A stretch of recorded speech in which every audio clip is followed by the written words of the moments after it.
So visualize this scene for me. You wake up, or you feel like you wake up, in a house, on a couch, that you don't remember ever sitting in before, and in a house that you don't remember buying or moving into, much less. You see some children playing in front of you that are not yours or your grandkids, and you see some adults sitting and talking and just kind of visiting around you. And as you're sitting there, you kind of get this sense of vertigo and go, I need to be somewhere. I just need to be somewhere else. And so you stand up, and someone gently responds to you saying, hey, it's okay. Just sit down. You said you wanted to come out and visit us. So being confused and scratching your head, you're like, okay, when was that? And then they explain that it was just a few minutes ago. And then a few minutes later, it's the exact same question. You wake up, and you're in a house that you don't remember moving into. You're sitting on a couch that it's not yours. There's kids in front of you playing and adults talking, and you feel like you need to be somewhere. And you stand up and say, now where? And then someone tells you, hey, we've had this conversation probably 15 times now. You're totally fine where you're at. You said you want to come and visit with us. That's a pretty typical, I would say, experience for someone who is dealing with dementia. And anybody who has ever had to unfortunately deal with that in a family member knows exactly what I'm talking about. Recently, when I saw a scenario just like this one, I was thinking that in the same way that Alzheimer's or dementia affects an individual, I would say a lack of history or a lack of knowledge of history that's nuanced has the same effect on people groups and individuals and families. Because guess what? If you can't remember, if you're in a position like, say, Dory, right, Finding Nemo,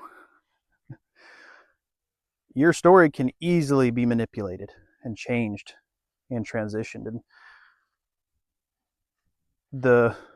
that's the whole point of, like, even the second movie they made of Finding Dory, right, is the fact that she is able to figure out some of her history and act on it. And that's the whole point of the story, is not living in a memory, but acting off of the information she could get from a memory.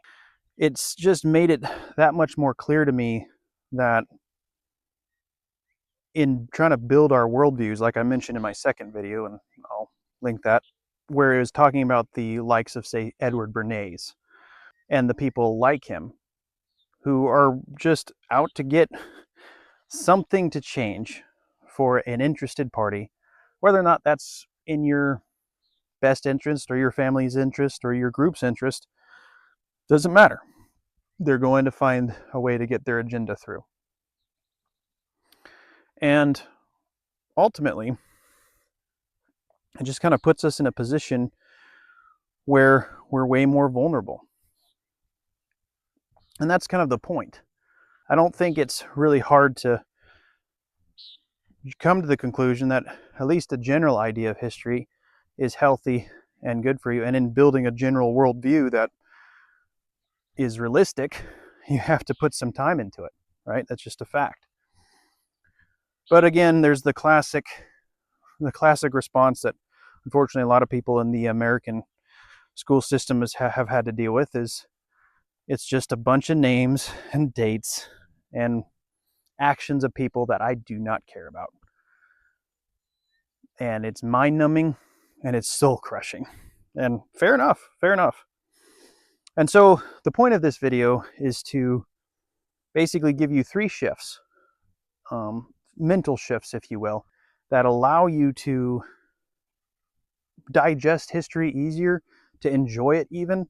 The first shift that I want to mention is to get rid of your chronological snobbery. It's a term that was coined by C.S. Lewis, and I believe was written in his book, Surprised by Joy. But before I jump into defining it, I want to kind of give an illustration that I think encapsulates it pretty well.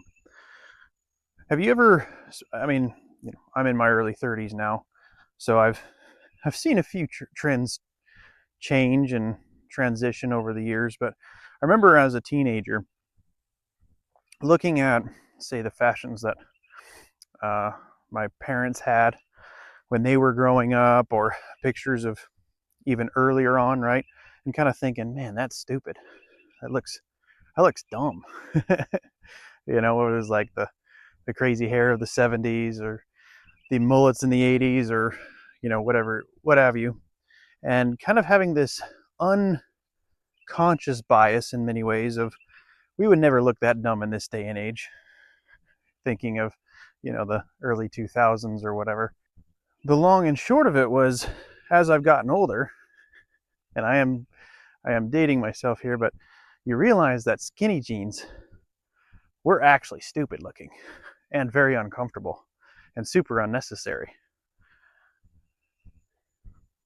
And yes, I am talking to you millennials, but it's true. I think we're getting to the age now where that trend, if you will, is now, in hindsight, like, geez, it was just uncomfortable on so many different levels. I didn't really participate too much in that. I bought one sort of tighter fitting jeans and I never really liked them. Point is, in the same way that we kind of look at our time frame as kind of the cool time frame, or the other fashions of other times is kind of just silly and goofy because they look so outlandish compared to what we're used to. It's a similar thing that comes along with intellectual fashion, if you will. And his definition was the uncritical acceptance of the intellectual climate common to our own age, and the assumption that whatever has gone out of date is on that account discredited. So again, instead of being fashion sense, it's more of a concept of being wrong due to just being old. And he goes on in that passage from Surprised by Joy that he wrote this in, specifically talking about how were those fashions or those thought processes of older times actually refuted? Were they actually, and if so, by who, when, and how? Was their assumptions about life and their worldview actually wrong, or did it just fade away, right? There's a big distinction there. And some of them have been, obviously. And that's not what he was arguing about. He was talking about his own struggle with this way of looking at the world that cut him off from a whole swath of intellectual and historical perspective. And this is one of those things that I look at my own experience with some of the characters I've looked through in history, whether that's Cato or Sertorius or Edward Bernays. There's a dynamic here where I don't have to agree with everything they did. Or if anything, I might actually not really like the work they did in their life. And they're in the quantitative effect of what they did in their life. But I can still take things from them and get into their shoes and go, hey, if I was in their position, would I do anything really different? Could I do anything different? To walk a mile in those type of people's shoes, it kind of opens your mind and gives you an example and a perspective that you wouldn't otherwise. And this leads to my second shift of perspective. And before I really dig into it, I want to just kind of mention that, like, if we start taking, say, a more of a historical perspective on everything, there's a temptation to be prescriptive. Like, hey, they didn't do this good in, say, World War II, so therefore the next war we're going to do this thing, aka Vietnam. They did things at World War I that were, crazy. Well, therefore, those of us who are dealing with World War II, we're going to have to deal with this in a specifically different way just to mitigate that. And there's a pendulum swing in history where people try to take quote unquote lessons from history that is very dangerous and very unhealthy because it loses the context of what people are living in at the time. The point is that we even deal with this on the micro level, right? If you're raised by, say, a parent that has a specific problem and you're a conscientious child and you realize how much that hurt you and those around you, you tend to easily push to the opposite extreme. And that's what happens to a lot of people. If, say, someone grew up with a very passive father, they might be more assertive to the point that they're too assertive, and vice versa. And this is where kind of my second shift kicks in here, is don't use history as a crystal ball, like a prescriptive thing that's going to be like, hey, if we do X thing, we're going to get X thing out. You can never do that with history. However, it can give you perspective of what came before so that you're not easily duped, if you will, by the prevailing fashion of your time. So let me give you another kind of illustration of that. Imagine in this scenario, you're with a group of people and you're walking in a straight line and you've been doing it for generations. Just walking, just living off the land as you go and just walking. You know there's a certain destination you need to go to, but it's going to take generations to get there. This is an outlandish example, but bear with me. In the process of doing this, you hit a mountain range for the first time in living memory for this group of people that you've been with. And you start dealing with sheer cliffs, you start dealing with, maybe some snow, rain, the crazy winds associated with rivers, some mountain streams, and no one has any idea how to navigate these in a really decent way, right? And then some people start making predictions, right, in your group that basically say, hey, this might be the end of the line. This might be the end of the world. If we get on the other side of these mountains, we might just fall off the end. Well, before you get hysterical, you actually go and talk to somebody who has a written record, if you will, of that of the previous generations and whether or not they had run into mountains before.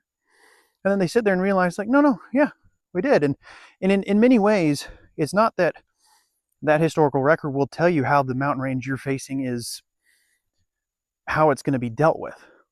However, it can give you perspective that people before you did deal with mountain ranges, right? They did deal with cliffs. They did deal with mountain rivers. And I think that's something that has helped me in quantifying the information I get from history, and helps me not get so twisted around the axle, because I think I need to find some sort of gold mine of insight that will get us to the exact perfect promised land, if you will. And this is one of the reasons I actually made this video, was this quote from C.S. Lewis in a sermon he did called Learning in Wartime. And it says, most of all, perhaps we need intimate knowledge of the past. Not that the past has any magic about it, but because we cannot study the future, and yet need something to set against the present, to remind us that the basic assumptions have been quite different in different periods, and that much which seems certain to the uneducated is merely temporary fashion. A man who has lived in many places is not likely to be deceived by the local errors of his native village. The scholar has lived in many times, and is therefore in some degree immune from the great cataract of nonsense that pours from the press and the microphone of his own age. Point is that you're not going to get into a position of being as vulnerable. You won't be as vulnerable if you are at least have a general outline of history. It's not that you need to know every detail, every word or thing that everybody did or said. But the point is that you've done enough of your due diligence to not only inform you in building your own worldview, but to keep you away from those who would manipulate history for their own ends. So again, don't use history as a crystal ball, but as a perspective change, a widening of your perspective. The third shift that I think is important if you're trying to survive reading through some dusty parts of history is to see the through lines and the butterfly effect that affect you today. I can give you some examples of what that means, but the through line of history that you're now taking on. This is something that's quoted by Tolkien fans a lot, but there's a scene in the books where Sam is talking to Frodo, and they're just looking back on history and how the vial that Galadriel had given Frodo was the same light that had come from the Silmarils and from the trees of light in the Undying Lands. And then they realized, it just kind of hit them, that they're now part of the larger story. And I think it encouraged them in a certain way, and it's touched on a little bit in the movies where they are talking about, will they sing songs about us, right? Frodo would not go far without Sam scene. It's a living history to it because you're alive, right? And there's a number of other instances in real life where if you live in the United States today, you're here today with the kind of government you have, with the environment, good and bad, because you had this guy named Chamberlain in the Battle of Gettysburg who had been fighting the Southern rebels on one of the extreme flanks and was pushing them back multiple times, ran out of ammo, and had to make a split-second decision when everybody else was expecting him to run because he had no ammo left and the Confederates were attacking again. He decided to tell his troops to fix bayonets and charge. And that changed the tide of the battle in that area and made it so that one of the flanks of the Union troops didn't collapse, and therefore they were able to hold out against the Confederates and actually win the battle and ultimately win the war. If the Confederates had won that battle, there's a good chance that the Union would have been dissolved. And that's where those are the kind of stories that I love studying because they directly affect me. Same thing with Edward Bernays, right? The things he did learning about propaganda in World War I, and then taking that same idea of, well, if we can do it in wartime, why don't we do it in peacetime? And then changing the label to public relations, kind of creating the market economy that we have now. It affects me now. And it helps me have perspective when I see the random Facebook ad from Temu or whatever, right? And so ultimately, I think if you're able to kind of see the through lines and then take the mental vacation in many ways of going, hey, what was it like to live in their shoes for a day? And there's some awesome YouTube videos and YouTube channels, like shout out to Modern History TV, where he breaks down, he not just like reads about the stuff, he actually like builds it and does it. Whether it's being a medieval peasant with a hood or in a cloak, or being a knight in full armor and how they trained horses and how to deal with like dead bodies on the ground. Like practical things that you would go, this is way beyond the storybook. And it helps you have the perspective that you wouldn't have otherwise. And again, it's like finding those through lines that affect you, finding the butterfly effects, that those small little tweaks in history, those seems like minor characters that affect so many things. And just being able to read it just to have that mental vacation is going to make it a lot more digestible for you. And ultimately, I think it's going to give a lot of us less anxiety about the new trends coming up. Now, I can tell you, there's some obvious things going on, like we've never built AI before. So that's new territory for us. But so was the steam engine, right? So was the Industrial Revolution. Do you think it was easy for a population of mostly farmers to transition to a mechanized world like that? No. But we can learn from what they did and get perspective on how they raised their children, what tools they use to maintain a semblance of family or a semblance of order in their life, to stay away from being completely crazy. We can learn from that, and we can, and ultimately not be surprised when another thing hits the fan randomly, because history's like that, and it's been that way for thousands of years. Oh, the government wants more power, and everybody's shocked and awed, and how dare they? Guys, it's been like that for forever, since there's been leaders, since there's been guys. Anybody who has power wants more of it. Does that mean that all leaders are completely evil and bad and worse for the country than other ones? No. However, it gives you perspective to not be duped by going, when some politician says, give me, you're at least balancing the scales, figuring out what's going on with it. So that's just some of the reasons, but I hope those three shifts help. It's again, getting rid of your chronological snobbery, not treating history like a crystal ball, but as a change in perspective, seeing the through lines that affect you and the butterfly effects, and just kind of having that mental vacation. Those three main shifts will hopefully give you a better appreciation and enjoyment of history, and ultimately, again, it's going to save you from that historical dementia that is so easy to fall into these days.